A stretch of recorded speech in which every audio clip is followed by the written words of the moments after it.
네, 여러분 안녕하십니까? 개인의 자율성과 책임성에 바탕을 둔 시장 경제를 신봉하는 김로벨입니다.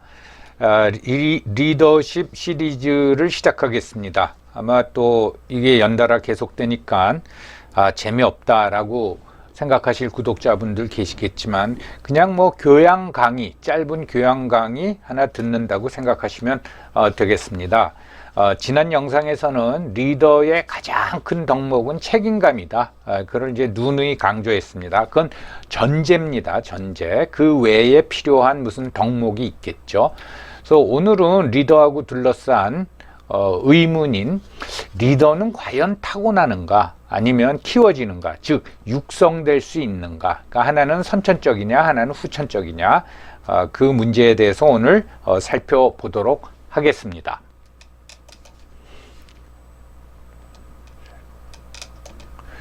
리더가 되는 사람은 과연 그런 어떤 특질을 가지고 태어났느냐 아니면 후에 훈련이나 교육을 통해서 육성될 수가 있느냐, 이제 그 문제인데, 그거에 앞서서 이제 리더십에 대한 관심은 예전에는 없었습니다. 20세기 들어오면서 관심이 이제 커졌는데, 초기 관심만 하더라도 그 당시에 뭐 리더라는 사람들은 대개 뭐 근대 사회로 들어왔지만은 귀족 제도가 아직 남아 있고 그러기 때문에 어떤 특성에 관심이 많았습니다. 예.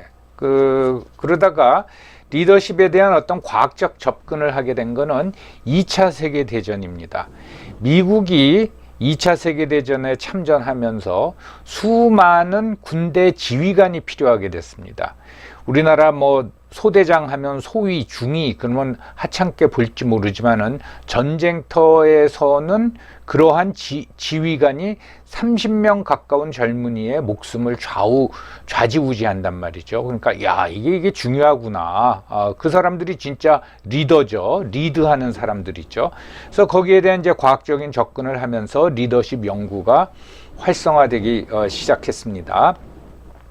국내에서는 주로 경영학에서 많이 다룹니다. 아무래도 이제 시장 경제가 발전하다 보니까 어떻게 하면 기업을 뭐 성장시키느냐, 뭐 이런 데에 관심이 많다 보니까 경영학에서는 리더십을 많이 가르칩니다. 인사관리에서. 근데 국내에 한 60여 개의 정치학 관련 학과가 있는데 리더십을 개설한 그 학과는 딱 한 군데밖에 없습니다. 그러니까 전혀 안 가르칩니다. 그러니까 우리는 뭐 그렇게 관심이 없는 건지, 뭐 높은 자리에 올라가기만 하면 되지 리더십이 뭐 특별한 의미가 있냐, 뭐 그런지는 모르겠습니다. 아무튼 리더에 대한 근본적인 질문, 선천적 특성이 있냐, 그러니까 리더는 태어나느냐, 그러니까 뭐 뼈대가 좋고 집안이 좋아서 거기서 태어난 애들은 나중에 리더로 성장을 하느냐, 이건 너무 당연한 게 근대 이전에는 전부 다 이제 신분사회, 세습제 사회 아닙니까? 그러니까 리더가 되는 사람들은 귀족 아니면 왕족이어야 되죠. 일반 평민은 힘들죠. 예. 그러니까 어떤 특성에 관심을 가지고 있는 거죠. 뭐 옛날 조선시대에 우리가 말하는 상놈으로 태어나면 리더가 될 기회가 없잖아요. 그러니까 뭐 육성이고 뭐고 간에 없는 거죠. 그러다가 시장 경제가 발전하고 그 다음에 또 어떤 그 세습제나 또는 신분제가 없어지니까 아무나 리더가 될 수 있는 기회가 온 거죠. 그렇다면은 리더는 육성될 수 있는가? 이제 그런데 관심이 쏠리기 시작했습니다. 이건 이제 매우 고전적인 질문이죠. 그래서 그거에 대해서 하나하나 다시 살펴보도록 하겠습니다. 리더는 태어난다. 그게 무슨 꼭 뭐 왕의 아들로 태어나서 왕이 된다, 그런 뜻은 아니고요. 뭐냐면 기본적으로 그 자질을 가지고 있다. 그러면은 사람들이 그래? 그러면 자질, 그 특성이 뭐야? 라고 이제 관심을 갖는 거죠. 그래서 보면 뭐 외모부터 시작해 가지고 이렇게 열거한 걸 보면은 뭐 수백 가지가 넘습니다. 야, 저걸 언제 다 갖추나? 라는 이제 생각이 들지요. 그래서 보면은 우리가 이제 어렸을 적에 중고등학교 때 뭐 공부도 잘하고 또 소위 말해서 지도력도 있는 그런 학생들, 그러면 뭐 학생회장이 되고 그러지 않습니까? 그럼 뭐라 그래요? 아, 저놈은 뭐 좋은 대학 가서 큰 인물이 될 거야. 근데 한번 실질적으로 조사해 보면은 반드시 그렇지도 않죠. 그래서 조금 다른 예를 들면은 미국의 이제 CEO들, 상장사 중심의 CEO들의 배경을 조사한 적이 있습니다. 거기 어느 학회에서 그걸 발표한 걸 보면은 CEO의 70%가 중산층 출신입니다. 뭐 그렇다고 뭐 나머지 30%가 무슨 꼭 고소득층 출신이란 건 아니고 중산층 출신이에요. 평범한 집안의 출신이고, 그 다음에 대학도 명문대학이 아니라 일반적인 주립대학을 나왔고, 그 다음에 재밌는 사실은 엔지니어 출신이 많다라는 겁니다.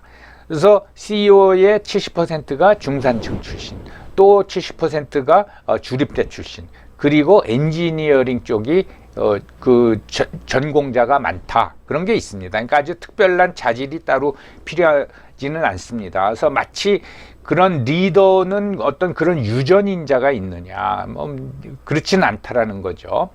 그럼에도 불구하고 특성에 대한 관심은 굉장히 적어왔죠. 그래서 뭐 신체도 좋아야 되고, 뭐 능력도 있어야 되고, 성격도 좋아야 되고, 뭐 그래서 가장 대표적인 게 뭡니까? 그 역발산 기계세라고 그러죠. 이제 항우, 초나라 항우, 그렇게 이제 그런 거를 어쩐 좀 특출난 거, 그래야지 리더가 된다라고 뭐 생각을 많이 했습니다. 또 하나는 테스토스테론이라는 그 일종의 호르몬이죠. 그걸 아시죠?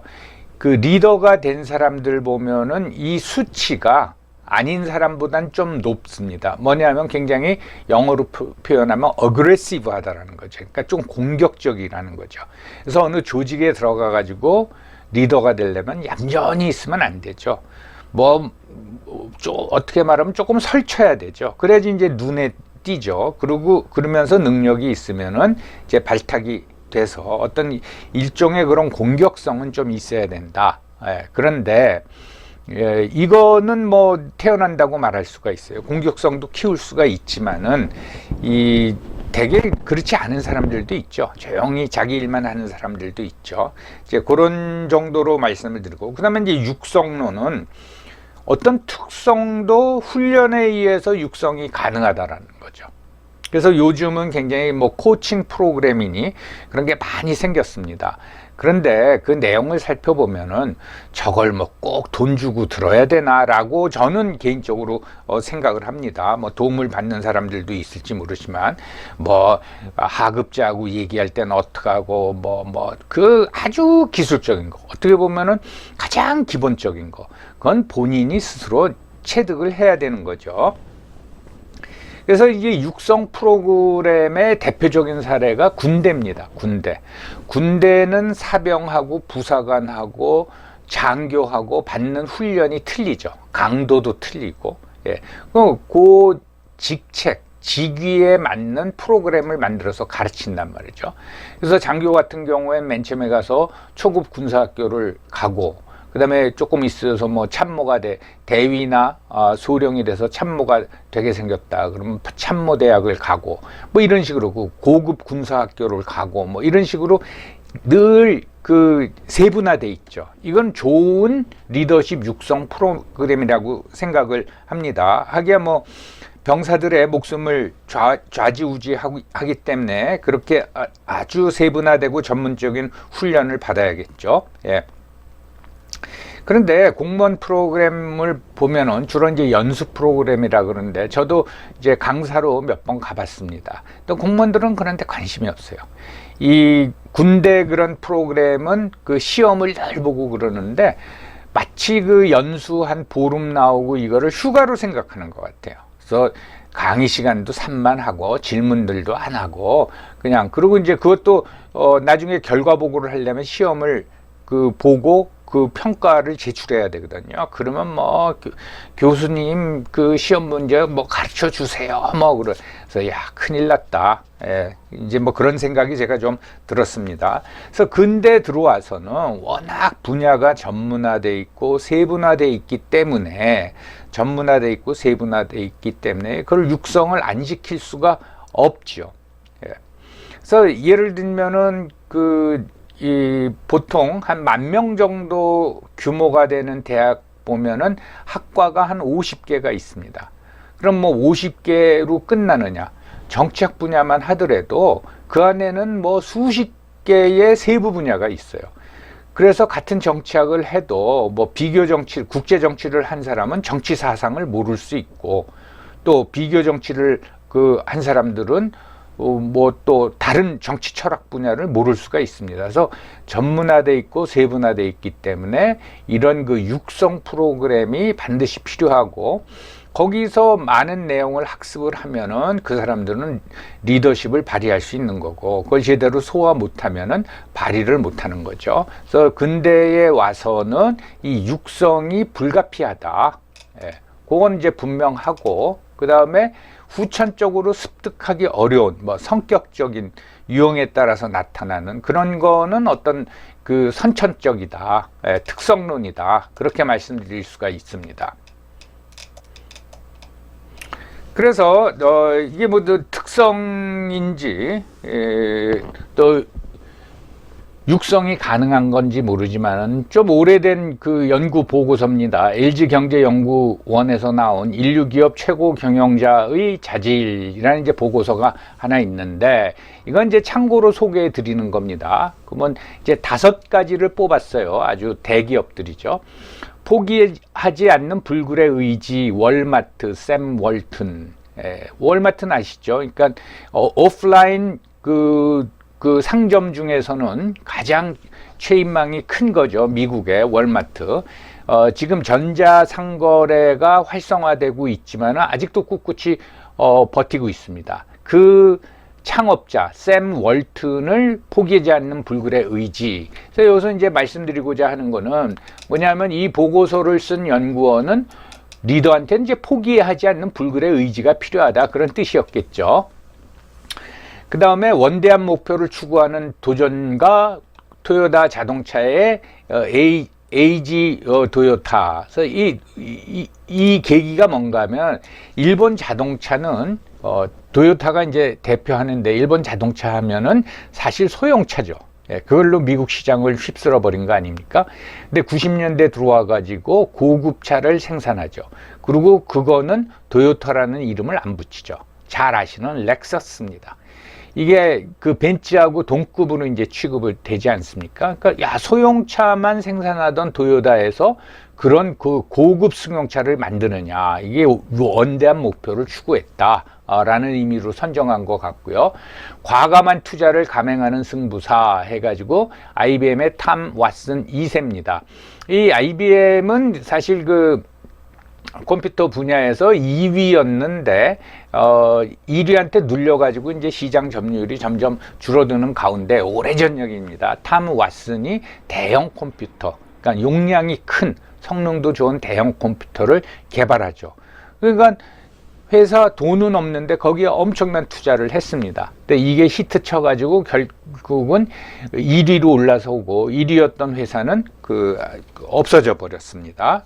그래서 과감한 투자가 필요하다 하는 거고, 과감히 네 번째 버릴 줄 아는 변신의 기제, 인텔 앤디 그로브.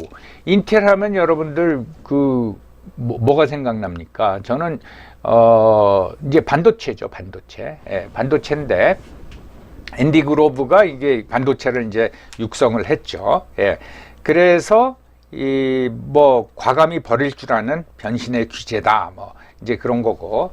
그 다음에 5번째, 물러서고 나아갈 때를 정확히 읽어내는 전략가 펩시의 로저 엔리코인데, 이것도 이제 좀 배경을 설명드리면은, 그러니까 콜라 시장에서는 다른 탄산음료 말고 코카콜라가 부동의 1위고 펩시가 2위죠. 근데 이 펩시가 80년대에 도전을 합니다. 로저 엔리코 때 도전을 해서 그 블라인드 테스트라 그러죠. 그래서 눈 가리고서는 코카하고 이 펩시 놓고선 마셔보고 어느 게 더 맛있습니까? 그랬더니 뭐 한 70%가 펩시가 더 맛있었다. 그래서 했는데 시장 점유율을 늘리는데 한계가 옵니다. 그러니까 콜라 가지고 코카랑 정면 승부에서는 우리가 이길 수가 없다, 그렇게 판단을 하고 로저 엔리코는 시장을 다변화시키죠. 그래서 소위 말해 가지고 간접 유통망을 확보합니다. 그게 바로 켄터키 프라이 치킨하고 버거킹이죠. 그래서 거기 가면 펩시콜라를 주죠. 코카콜라가 없죠. 그러다 보니까 펩시 매출에서 콜라의 비중은 40%. 나머지는 그렇게 이제 무슨 간접 유통망을 넓힌다던가 다른 음료를 개발한다던가 해가지고 회사를 키웠다라는 거죠. 코카콜라는 그 콜라가 매출의 80%를 차지합니다. 그래서 매출 규모가 굉장히 이제 늘어났습니다. 제가 이제 이걸 왜 소개하냐면은 포기하지 않는 불굴의 의지, 물러서고 나아갈 때를 정확히 읽어내는 전략가.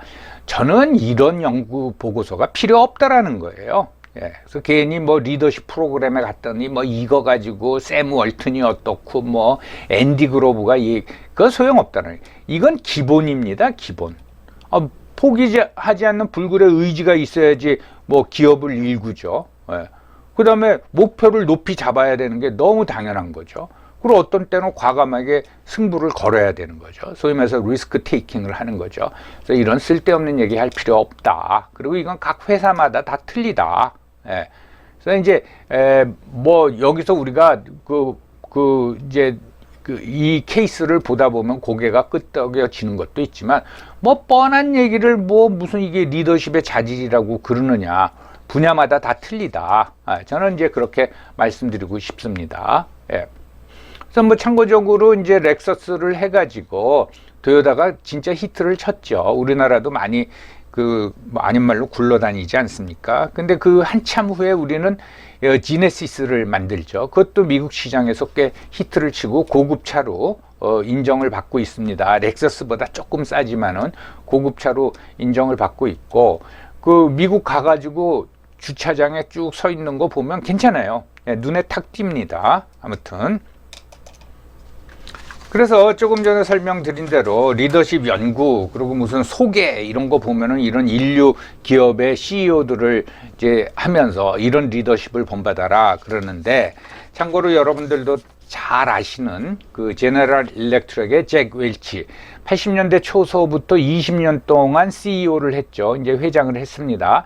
어마어마했죠. 그래서 잭 웰치에 관한 책이 거의 수십 권이 나와 있습니다. 우리나라에도 10권 이상이 나와 있어요. 저도 예전에 굉장히 좋아하고 이 책을 읽고 그랬는데, 잭 웰치의 리더십, 예를 들면 이런 책이 나오고, 또 하나는 뭐냐면은 얼마나 대단한 인물인가 하면은 1981년서부터 2001년까지 제너럴 일렉트릭, 굉장히 우리 이미지는 가전업체로 알려 있는데, 금융도 있고, 아주 다양한 분야의 기업을 가지고 있습니다. 20년 동안 하면서 처음에 취임했을 적에 주가가 5불이 채 안 됐습니다. 5불이 채 안 됐는데, 물러날 무렵에 주가가 55불을 했어요. 그러니까 거의 주가를 10배로 키워놨습니다. 그리고 매출은 40배로 늘어났죠. 그래서 미국의 유명한 이제 기업 전문 잡지죠. 포춘이라고 그러죠. 포춘지가 뭐라 그랬나 하면은 표지 인물로 삼으면서 20세기 최고의 경영자라고 했습니다. 그 전까지 20세기 최고의 경영자 하면은 포드의 헨리 포드였는데, 포드 자동차사에, 그게 아니라 20세기 최고의 경영자는 잭 웰치다. 그랬습니다. 그런데 물러날 때 55불 57전 10배로 뛰어 올랐던 주가가 잭 웰치가 물러나고 나서 2020년 후에 보면 11불 21전으로 떨어졌어요. 11불로. 5분의 1로 줄어들었단 말이죠. 왜 이런 일이 일어났을까요? 이게 후임자가 잭 웰치보다 못해서 그랬을까요? 그런 이유도 있겠지만은 결국은 시대가 바뀐 거죠. 그 후에 어떤 주가 기준으로 보면은 대기업이 뭡니까? 소위 팽이라 그러죠. 팽. 그래서 페이스북, 애플, 아마존, 구글 그런 데 아닙니까? 그러니까 이제 시대가 바뀐 거죠. 시대가 바뀐 거를 이제 뭘로 알 수가 있나 하면은, 그렇게 20세기 최고의 헨리 포드를 제치고 또는 카네기를 제치고 20세기 최고의 경영자라고 칭송을 하던 포춘지가 몇 년 전에 요런 걸 실었어요. 뭐냐면 Sorry, Jack. 미안해, 잭 웰치. 예. 무슨 뜻인가 하면, 야, 얼마 전에 너를 20세기 최고의 경영자로 했는데 아닌 것 같아. 이제 너의 리더십은 틀렸어. 그러면서 요 밑에 여길 보면 웰치's rules for winning don't work anymore. 그러니까 웰치의 방식은 더 이상 통하지 않는다. 라고 하면서 그 7가지를 지적하고 있습니다. 뭐냐, 잭 웰치는 기업의 바디를 키우는 거, 규모를 키우는 거, 큰 기업이 미덕이다 라고 해가지고 엄청나게 뭐 M&A를 하고 하면서 바디를 키웠습니다. 근데 21세기 들어와서 포춘지는 뭐라냐면 변화가 너무 빠르기 때문에 등치가 크면 안 된다라는 거예요. 그래서 민첩함이 중요하기 때문에 큰 기업은 약점이다. 이것도 이제 틀렸다라는 거죠. 그 다음에 잭 웰치는 1, 2위만 살아남는다. 그래서 1위 지향이었습니다. 1위 지향이었는데, 그래서 2위에서 1위가 될 가능성이 안 보이거나, 또는 3위 이하 부서는 또는 그 회사는 아예 없애버렸어요. 그래서 1, 2위만 살아남는다 했는데 틈새 시장이라는 게 있잖아. 그걸 왜 없애버리니? 틈새 시장을 찾아야지. 이것도 틀렸다라는 거죠.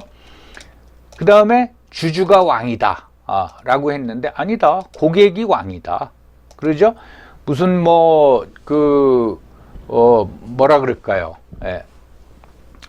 그 전자상거래 사이트도 그렇고 또는 이 사이트 경쟁하는 거 보면은 대단하죠. 지금 이제 그 카카오톡에서 최근에 완전히 그 이사 가진 않지만은 그 다른 프로그램으로 가는 경우가 많이 있지 않습니까? 그러니까 이제 고객이 왕이다. 그리고 기업 내부의 비용 절감에 힘써라. 이건 뭐 이것도 너무 당연한 거죠. 그런데 기업 외연을 확장하라. 그러니까 내부의 비용 절감에만 몰두하지 말고 기업 외연을 확장하는데 또 신경을 써라 이거죠. 그래서 우수 인재를 키워라. 그래서 그 제너럴 일렉트릭의 인재 양성 프로그램은 굉장히 유명합니다. 그게 보스턴에 있다고 그러는데, 근데 뭐 우수 인재고 뭐관에 열정을 가진 직원을 유치해라. 이렇게 돼 있고, 요것도 이제 틀렸다라는 거죠. 주주가 왕도 아니고 고객이 왕이다 이겁니다. 카리스마 있는 CEO를 구하라. 그러니까 CEO는 딱 장악력을 가지고 그 조직을 지휘해야 된다. 그런데 용기 있는 CEO를 고용해라. 자, 카리스마 있는 CEO하고 용기 있는 CEO하고 무슨 차이가 난지 모르지만은 이 용기 있다라는 거는 변화가 빠르니까 항상 도전이 들어온다라는 거죠. 그러니까 그거를 물리치고 또는 리스크 테이킹을 할 수 있는 CEO가 중요하다라는 거죠. 그리고 능력이 중요하다라고 했는데 정신 상태가 중요하다. 요거는 어떤 열정이나 비슷한 거죠. 능력보다는 정신 상태가 중요하다. 그래서 당신이 이거에 7개의 지침을 가지고 20세기 후반에는 제너럴 일렉트릭을 이렇게 키웠지만 이제는 그거 틀렸습니다. 이거 안 통합니다. 하면서 미안해요, 잭이라고 이제 얘기한 겁니다. 근데 여기서 여러분들한테 말씀드리고 싶은 거는 21세기 들어와서는 이런 지침이 맞겠죠. 근데 20세기 후반에 그 제조업도 있고 다양한 그 업태를 가진 그룹을 유지해야 되는 잭 웰치가 강조했던 이것도 틀린 건가요? 그렇지는 않겠죠. 하지만 그런 식으로 늘 바뀐다라는 겁니다. 특히 21세기 들어와 가지고서는 그 변화가 너무 빠르다라는 거예요. 그래서 리더는 항상 그런 변화에 민감해야 된다. 이제 그 말씀이죠. 자, 21세기 근대사회, 또 20세기도 그렇고, 와서는 뭐 타고나는 게 아니라 육성될 수 있다. 그래서 그 육성 프로그램이 필요하다. 것도 중요하다. 그리고 본인도 이제 노력을 해야 된다. 그건 뭐 너무 당연한 겁니다. 그런데 대통령은 어떡합니까? 우리나라의 분야가 하나둘이 아니잖아요. 대통령이 그거에 따른 전문성을 어떻게 다 가질 수가 있어요. 예. 이게 그런 다양화되고 전문화된 거를 500년 전에 조선시대랑 비교하면은 21세기 대한민국이 훨씬 더 전문화되고 다양화됐겠죠. 그렇지만 500년 전에도 똑같은 고민을 했던 것 같습니다. 그 예를 하나 들겠습니다. 그게 바로 조선시대 과거 시험 문제인데 이게 세종 때 시험 문제였다고 합니다. 1447년에 시행된 그 과거 시험에 나온 문제인데 왕이, 그러니까 군주가 인재를 쓰지 못하는 세 가지 경우를 논하라 그랬다라는 거예요. 그래서 저게 그거에 뭐 답이라고 할 수 있는 게 첫째, 인재를 알아보지 못한다 이거예요. 수많은 사람이 있는데 누구 데려다가 병조 판서 시키고 이조 판서 시켜야 되는데 그 사람을 알아보지 못한다라는 거죠. 예. 그리고 두 번째, 인재를 절실히 구하지 않는다. 예. 아이고 뭐 아무나 시키면 되는 거지 뭐 하면서 절실하지 않다라는 거예요. 인재를 찾으려고. 세 번째, 왕과 인재의 뜻이 일치하지 않는다라고 했을 적에 이거 다 맞는 말입니다. 저는 인재를 알아보지 못한다. 인재를 절실히 구하지 못한다. 이건 100% 맞는 말입니다. 그래서 이제 뭐 정권이 바뀔 때마다 코드 인사를 한다. 대통령이 우리나라의 경우 그런 얘기하고 뭐 미국도 마찬가지죠. 라고 하는데 그것이 코드 인사를 하다 보니까 인재를 알아보지도 못하고 인재를 절실히 구하지도 않는다면 이건 큰 문제죠. 그런데 왕과 인재의 뜻이 일치하지 않는다. 요거는 참 논란이 있습니다. 무슨 얘기인가 하면은 왕과 신하, 신하죠. 아무리 똑똑한 신하라도 신하하고 뜻이 일치하지 않으면은 그건 둘 다 뭐 피해를 보는 겁니다. 예. 뭐 이게 이제 뜻이 일치한다는 면에서 뭐 코드 인사라고 부를 수 있을지 모르지만은 이게 참 문제예요. 예. 요걸 어떻게 해결하느냐. 예. 요거는 요 사례는 나중에 기회가 되면은 레이건 대통령의 사례를 하나 들기로 하겠습니다. 그래서 인재를 알아보지 못한다. 이건 문제다. 인재를 절실히 구하지 않는다. 이것도 문제다. 왕과 인재의 뜻이 일치하지 않는다. 요거는 논란거리가 있다. 라고 이제 말씀을 드리겠습니다. 어쨌든 지도자는 인재를 알아보는 능력이 이제 필수적이고, 그 다음에 리더십이라는 거는 어떤 특성이든 자질이건 그 교육과 훈련을 통해서 그건 육성할 수 있는 겁니다. 예. 근데 그 결과 어떤 사람은 퍼포먼스를 더 내고 더 좋은 업적을 내고 어떤 사람은 그 업적이 그렇게 크지 않다 하면 그건 그 사람의 이제 본질적인 어떤 그 능력하고 관련이 돼 있겠죠. 그래서 우리는 이 전제는 제가 늘 말씀드렸지만 이건 책임감이 바탕을 두는 겁니다. 책임감이 바탕을 두고 그 다음에 그 요구되는 특성이나 이런 게 기업이냐 군대냐 또는 그 어떤 공무직이냐 공공성을 띈 공직이냐 이거에 따라서 틀릴 수밖에 없습니다. 여러분 군대에서 어떻게 민주적인 지휘가 필요합니까? 전쟁터에서 기관총 탄이 쏟아져 나와도 돌격 앞으로 하면 해야 되는데 이제 그런 여러 가지 분야에 따라서 좀 차이점이 있는 거는 이제 인정해야 되고요.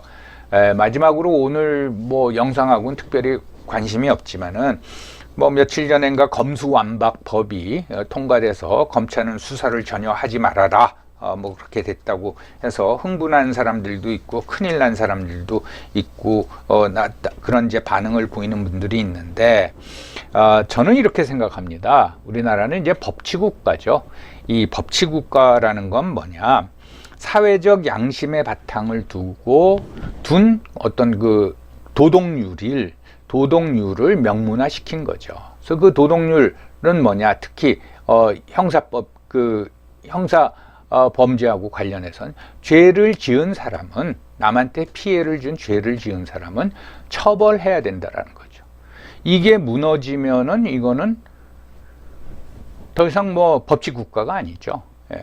그런데 검찰이 수사를 뭐 검찰한테 수사를 못하게 했던 뭐 이게 법치 국가인데, 그런데 죄 지은 사람을 그냥 놔둬야 된다 그러진 않겠죠. 어느 수사기관이든 수사를 할 수밖에 없습니다. 예, 저는 그런 면에서 그렇게 크게 비관적으로 이제 보지 않고요.